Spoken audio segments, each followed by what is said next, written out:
So what's most important to understand about the historical development of the minority population? First is that this area, along with Minneapolis and Portland, has the lowest percentage of minorities of any cities in the country. And this is still true even in 2010. But in the early part, 1940, 1950, it was really low.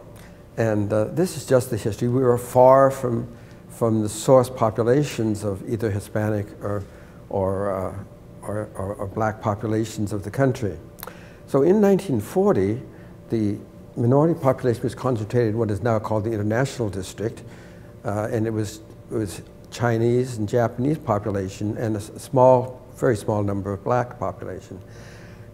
During the war, the large-scale black migration came especially from Texas and Louisiana, and these settled in the historical area, which became called the CD, or the Central Area, northeast from downtown Seattle.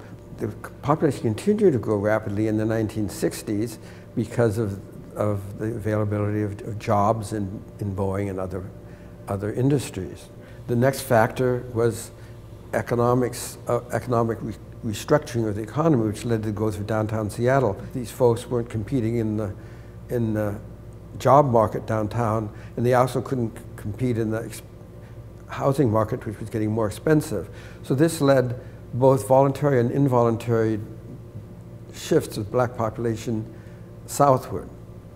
So during the 90s, the last 30 years, we had a rapid expansion southward down to Renton, but also down to Kent, and especially East Hill here, and over here, and down into Federal Way.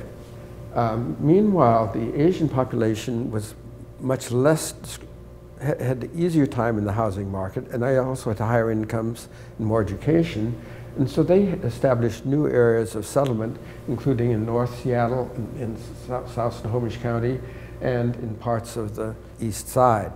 The Hispanic population was historically very low here, almost minuscule, but starting in 1990, it grew very rapidly, both directly from California, from Mexico, and from eastern Washington, where they settled first. And the Hispanic population is largely in South King County, or in parts of South Seattle, and relatively little in the east and north.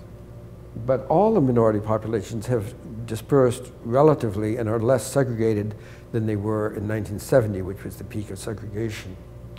But as you can see, in 2000, it still was relatively concentrated. I would guess that the general population would believe that we're more dispersed, less segregated city than we are.